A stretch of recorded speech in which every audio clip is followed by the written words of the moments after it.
Hey, it's me, Bert, and today I'm going to go over the Diamond Select Saruman figure that just came out. And I can tell already they listen to me, but like in the most annoying way possible. Because if you watch some of my other videos, my big complaint has always been that anytime someone has long flowing robes on, they sculpt the sleeves so that the sleeves only work when the character's hands are at their sides completely, which is not how you want to pose most of your action figures. And so I mean, like the ring wraith especially just looks like he's got these giant daggers that stick out. And so before I even open this, I can see that how they solved the issue this time around was by actually giving Saruman 2 sets of arms. And so this way he doesn't always have to be posed with his arms at his side. But really, it's not what I wanted. Guys, listen, I'm telling you, nobody has a problem with if the character's arms are at their sides, if their robes kind of hang backwards a little bit. I've never seen anyone complain about it, okay? Trust me on this. Stop making them like these figures like this. It's not an action figure anymore. All right, sorry. Okay, it can't be all complaints. I'm sure once I open it, I'll feel better about this. No Skill Customs. Okay, here's my other favorite thing about this. I understand how it happened, but it's kind of amusing to see in the package. Basically, he's got right hand, left hand, right? And they wanted to give him an alternate left hand that could hold the Palantir, okay? And of course, they gave him an alternate left arm that bends at the elbow. But if you look at that left arm, they really wanted to give you another right hand, so they just stuck it on the left arm. There's a right hand right there stuck on the left arm so that his right hand can hold the staff. So I just thought that was amusing that rather than packaging that right hand separately, they just attached it to the extra left arm so that you could see that Palantir. All right, let's get this thing open for real. All right, before I go over the details, let me go over what my first impressions of this figure are.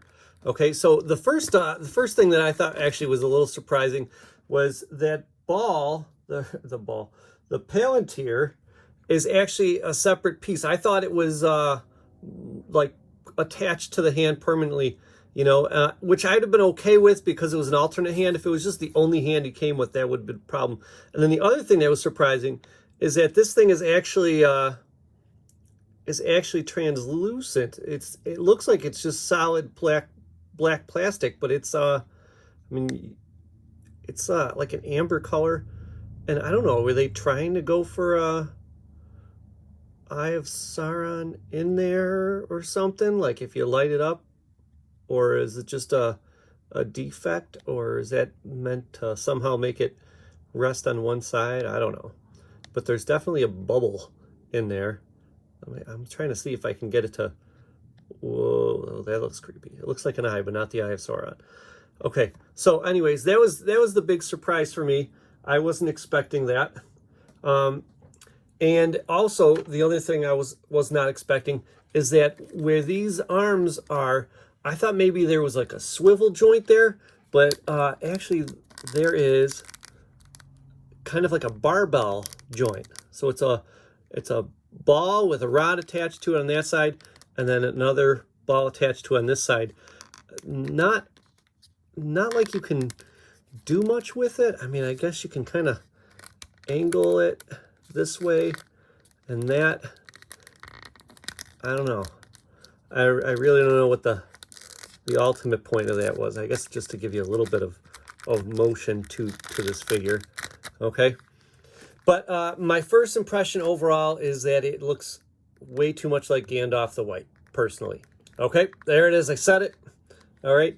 In profile, it looks a little bit more like Saruman, but head on, it looks too much like Gandalf the White. And I know, listen, I watch the movies, guys. I get it. They're supposed to look alike, and they do that whole scene where they trick everybody. But here's what I think makes him look too much like Gandalf the White. I think number one is, if you watch the movies, Saruman follows the Scar Jafar rule of villainy, which is make your villain look tall and super extra skinny. Okay, and I think by having the hair, I think the hair doesn't frame his face quite right. And if they just made that hair kind of come closer to the sides of his face, you can imagine that. I think that would make it look more like Saruman. And the other thing is, actually Hasbro just made the same problem with Count Dooku. Listen, Christopher Lee apparently had white hair, guys. He just did. I mean, I don't even know if this is his real hair in either of those movies, but it doesn't matter. They made his hair gray in the Count Dooku figure that I just reviewed, and look at how gray this is here. You could actually made this pure white, which is what the what Toy Biz did. And I got to tell you, I was actually really excited about this figure because Toy Biz's figure is honestly the worst Toy Biz figure. But same time, I don't mind the white hair. Normally, I'm one for putting a wash and dry brushing on there, but his hair is practically pure white, and I'm cool with that. Okay, the pose, everything else is annoying about this guy, but he's got that going for him, and I think that would have helped considerably. And you can see he's got the overall narrower feel to his face. This face is just too wide. Okay, and maybe the skin color is too lively and not sickly. Okay, another thing that makes him feel kind of Gandalf-like is they didn't paint his little gross fingernails. Now, like I can talk, don't look at my fingernails now. Now I'm all self-conscious. I want to hide them behind the toy. Okay, but I thought that was kind of cool that the Saruman Toy Biz figure had these fingernails, because you kind of see, even when he was like, you know, there was a possibility that he was going to be an okay dude when we first see him, you could see his fingernails were kind of creepy and long, and they did not do that on any of the hands that come with this piece. How easy is it to get these arms off and swap them? Let's find that out. There's this hilarious wrong hand on the wrong arm here. Okay, the arms come off fairly easily without being too easy. And let's give him the hands.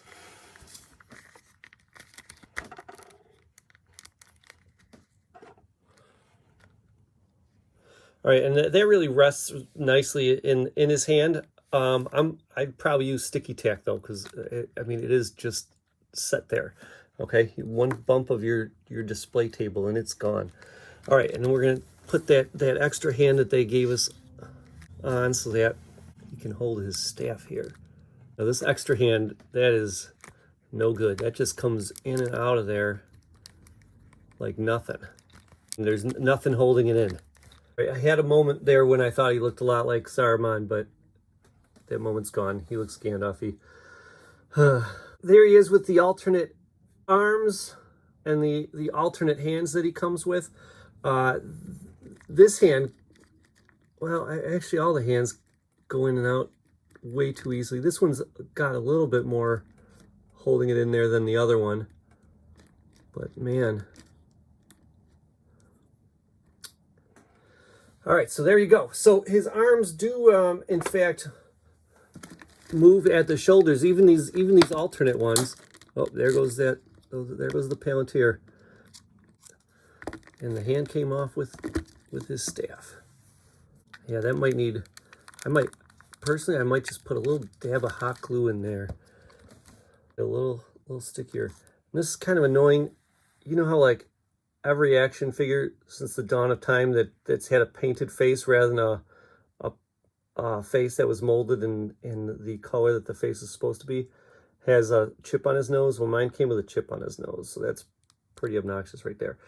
So the other thing he's got, so let's see. So we got these shoulders that bend outwards, all right, and his legs have a lot of articulation, but it is completely useless unless you're going to cut your own slit up the side.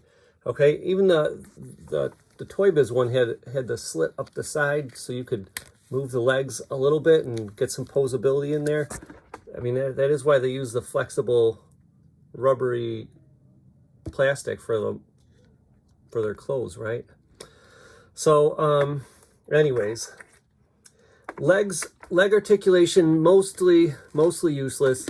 Arm articulation also mostly useless. So this is definitely one of those figures that's just gonna stand there. And the alternate arms, it's really like, hey, you get a statue. How do you want your statue to have its arms? Honestly,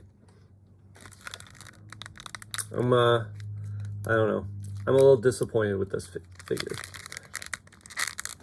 All right, now I've been a little bit grumpy about this figure, but it is obviously an improvement over the Toy Biz one. You can see just side by side that it just looks way more just normal in general, without that weird pre-posed position that they have him in. Not that he has a huge selection of poses, but he looks pretty decent in this one. And I do actually, at the end, I'm going to go over a couple things that I think a customizer could do to really help the likeness on this figure. Okay, so side by side, they're almost the same height. I mean, it's hard to say because the Toy Biz one has this that weird pose to it, but it's a little bit taller, maybe like 1/4 of an inch taller than the Toy Biz one. You can see it right here. Maybe it's a full 1/2 inch there. Okay, and then if you want to put him next to the Diamond Select Gandalf, they look pretty good together.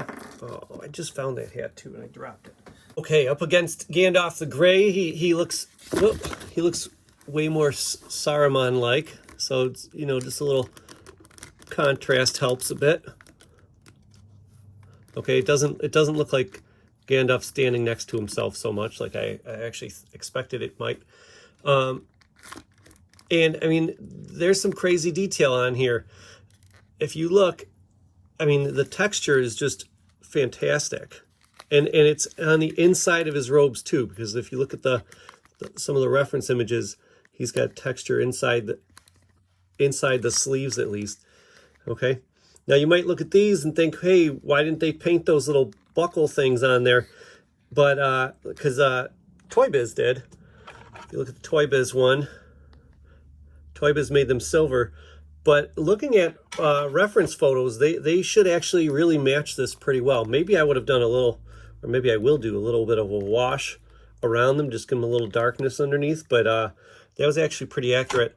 Now, it's tough watching these movies and trying to figure out what colors things should be because, you know, Peter Jackson used so much digital grading when making the movie. So I don't know, personally, I think the robes could have been even whiter, but I think this actually matches maybe what was the real prop robes, the actual costume that he was wearing pretty well. All right, so let's take a look now at what I did to really fix that likeness. This is only a digital rendering, digital Burdist rendering here. I did not do this to the physical toy yet, and but some of the things I did was, number one, I took his whole head and I narrowed it, and I took his hair and I narrowed that even further, just to make his face narrower. I took the color of his face and I lightened it and yellowed it. I made his hair whiter. I tried to do things, I didn't want to go too crazy with this because I wanted it to be something that a toy company could have believably done. So I just gave a little bit of darkness, a little bit of purple underneath his eyes, made him look kind of stressed.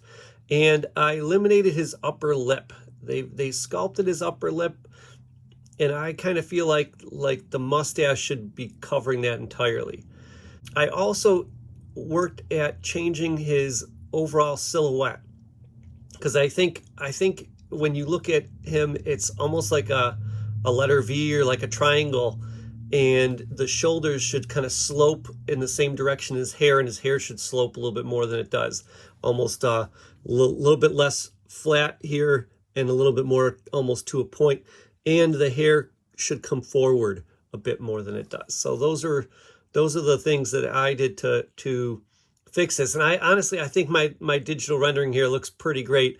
And while not everything that I did digitally could be done physically without destroying big chunks of this guy. I do actually think I'm going to try repainting that face sometime.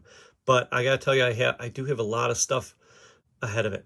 Okay, so I'm going to live with it for now.